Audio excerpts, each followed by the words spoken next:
Estamos aquí junto a Fernando Rosso, director y columnista de Izquierda Diario y también analista político. ¿Qué tal, Fernando? ¿Cómo estás, Fernando? Bienvenido.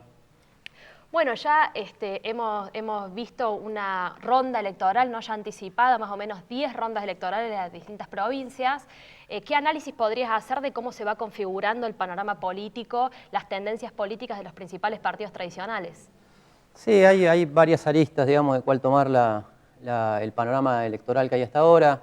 Hubo elecciones en provincias importantes, elecciones adelantadas, sobre todo en los lugares donde conduce la oposición, quiso separar la oposición, las distintas oposiciones que quisieron separar la elección de la elección nacional.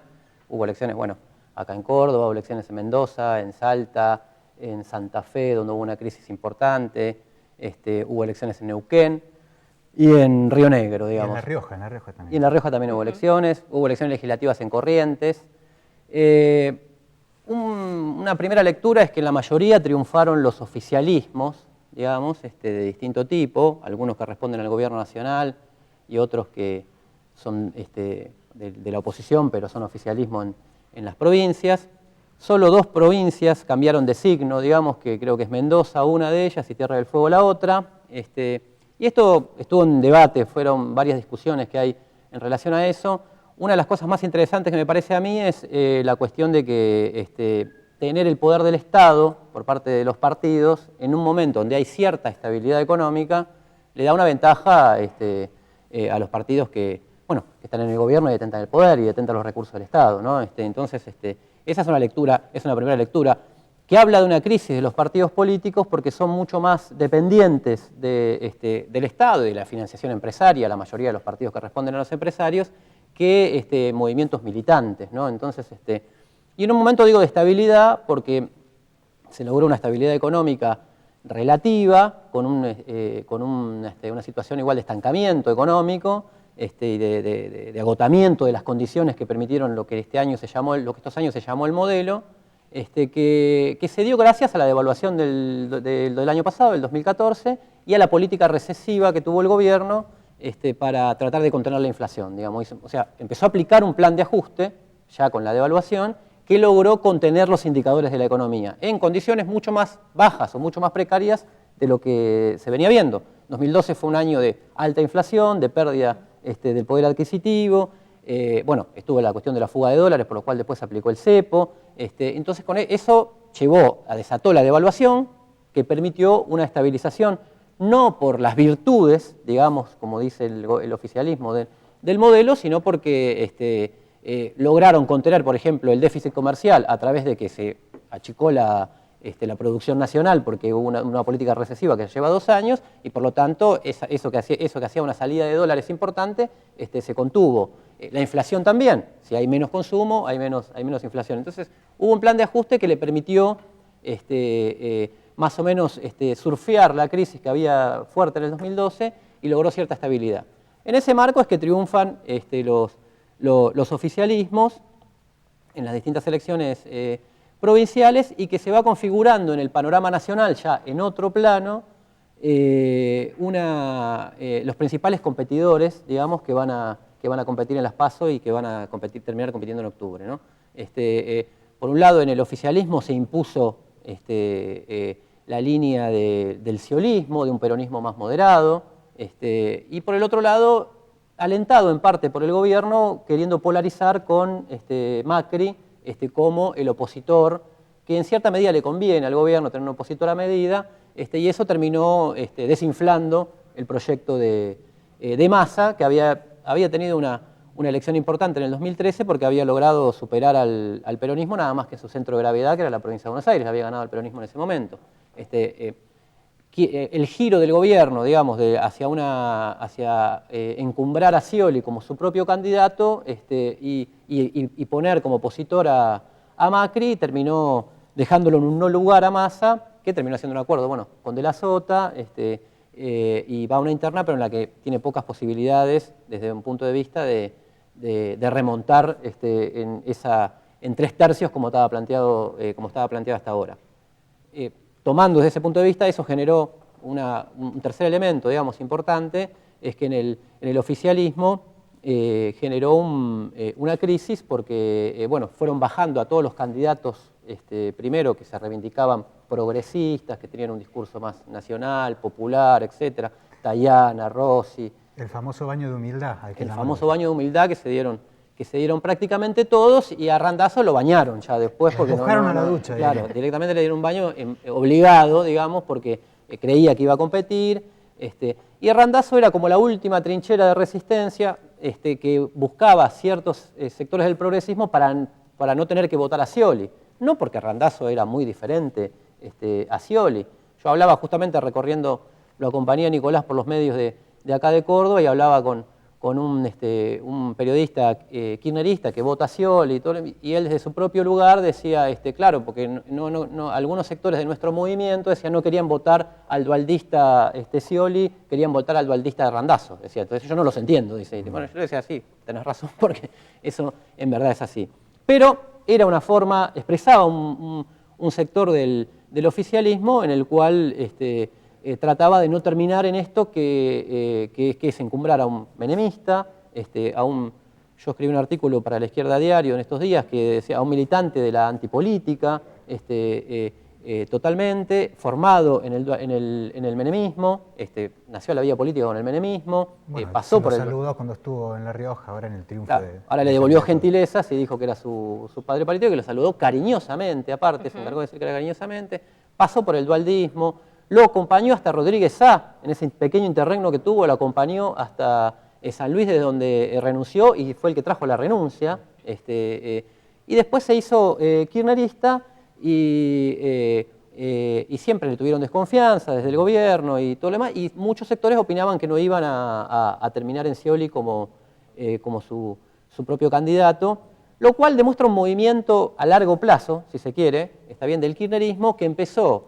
para tratar de contener, o lo que nosotros decimos desviar, pasivizar el clima de crisis social y movilización social que se vivía post-2001, y fue desarrollando una política y una orientación cada vez más moderada que tiene casi su resultado natural en Scioli, lo que no quiere decir que no haya una distancia entre lo que tuvo como lo que se llamó el relato, una palabra poco desgastada, pero todo el discurso del gobierno que generó ciertas expectativas que fueron finalmente, digamos, traicionadas o generando ilusiones por arriba de lo que verdaderamente el gobierno pudo dar como expectativa, ¿no? Entonces, de ahí un poco hay una disputa por todos esos sectores, en la que también juega lo que seguramente después vamos a hablar, que las propuestas que hace el Frente de Izquierda, ¿no? Ahora, en relación a esta cuestión de Scioli, cómo finalmente el candidato de Cristina, ¿no? Se discutió mucho en relación a si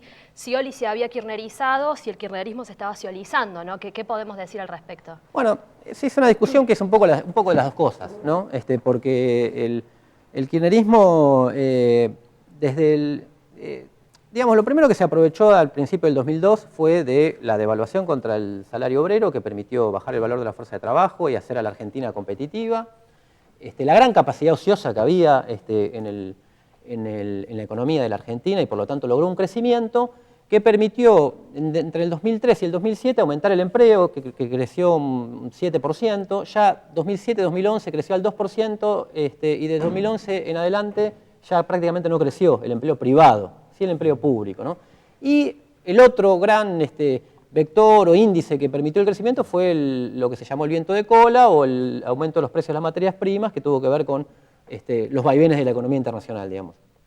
Entonces, ahora, ya desde el 2000, ya el segundo gobierno de Cristina ya empieza, ¿se acuerdan que era el gobierno de la institucionalización, de Cristina Cobos y Vos? La sintonía fina, ¿no? Se hablaba mucho empezó con la sintonía fina, empezó atacando a los docentes, empezó un giro moderado que tuvo vaivenes de acuerdo a los avatares de la situación política, ¿no? Entonces, bueno, la crisis del 2008 generó una crisis importante, y que acá se expresó como la crisis en la pelea con las patronales del campo, y después hubo un repunte de la economía internacional y también hechos fortuitos, como por ejemplo la muerte de Kirchner, que actuaron en el escenario político y permitieron, por ejemplo, cosas como la reelección de Cristina en el 2011 con el 54% de los votos. Ahora, el giro, si uno mira la tendencia del conjunto, fue una tendencia desde primeros años con un discurso más radical, entre muchas comillas, escondiendo al Partido Justicialista, tras bambalinas, planteando que había que superar, que era una trascendencia. Sí, se hablaba de la transversalidad, ¿no? En ese momento. Primero transversalidad, concertación plural, tercer movimiento histórico, etc. Y después terminó un giro que se terminó apoyando en los caciques del PJ. Del PJ más claro, tradicional, más autónomo. lo que los blogueros peronistas llaman la mazorca por los intendentes de la provincia de Buenos Aires o el peronismo feudal, digamos, por los gobernadores de las provincias. Se terminó apoyando en eso y casualmente los que mejor le fue en estas elecciones, como última prueba, fueron los más moderados del aparato peronista. Fue Ortubey en Salta, fue Omar Perotti en Santa Fe, que salió segundo, pero hizo una elección importante en relación a las que hace el peronismo en un distrito generalmente adverso. Y los que apostó el gobierno, lo que apostó el apoyo de Cristina, perdieron estrepitosamente. Lo cual muestra que la recuperación de la imagen de la presidenta tiene que ver con muchos factores, entre uno de ellos que se va. Entonces, pero cuando quiere jugar políticamente, lo apoyó a Pichetto, en Río Negro, Miguel Pichetto, que es jefe del Senado, hizo cadenas nacionales y Pichetto perdió por 20 puntos de diferencia. Se jugó en Mendoza, en las municipales de Mendoza, se jugó a un kirchnerismo cultural como candidata a intendenta, poniendo una actriz que se llama Pinti Saba, sacó el 5% de los votos, mientras Nicolás del Caño sacó el 14% del Frente de Izquierda. Por abajo del... Entonces, lo que se llama el kirchnerismo puro, ocupa lugares institucionales, esto quedará para una discusión futura, ¿no? ¿Qué balance hay? Ocupa lugares institucionales, va a tener peso en el Congreso porque han logrado ocupar la Cámpora, ha logrado ocupar puestos en las listas para parlamentarios, pero está por verse qué realidad es y cuál es el legado que verdaderamente deja cuando el poder real, digamos, está en Scioli, en primer lugar, que va a ocupar la primera magistratura si gana las elecciones, y los gobernadores que dirigen las provincias y los intendentes en el Gran Buenos Aires, y hay que ver cómo se hace esa disputa, ¿no? Está bien. Te voy a cambiar un poco de tema. Vos venís tomando y analizando también todo lo que fue la gira del Papa por Latinoamérica. ¿Qué balance haces de la gira? ¿Qué rol político está cumpliendo el Papa acá digamos, en el área, en Latinoamérica? Bueno, ahí hay también dos niveles de discusión, ¿no? Una es la figura muy simbólica y con mucho impacto de la elección de Bergoglio en el 2013 como Papa, ¿no? Digamos, tenía varios motores, entre ellos una crisis importante de la Iglesia, que venía sospechada tanto de la pedofilia generalizada, de prácticas de pedofilia generalizada, como de lavado de dinero a través de lo que se conoce como la banca vaticana. Una crisis importante que la llevó a una pérdida de fieles en el mundo, incluida Latinoamérica, particularmente con las religiones evangélicas. Entonces había una dinámica endógena, digamos, de la propia Iglesia que llevó a elegir como llamaron algunos, a un papa del fin del mundo, de los márgenes, no del centro de la curia de Roma. Jesuita, que nunca había sido jesuita, argentino y peronista, como dicen, como le gusta decir a los peronistas, y que en parte tomó de la experiencia de los gobiernos latinoamericanos, tomó determinadas prácticas como la ruptura del protocolo, determinados gestos de pequeña rebeldía para tratar de mejorar la imagen de la Iglesia Católica. Y tratar de recuperar fieles que los ha perdido en el mundo y en un lugar muy importante como es Latinoamérica.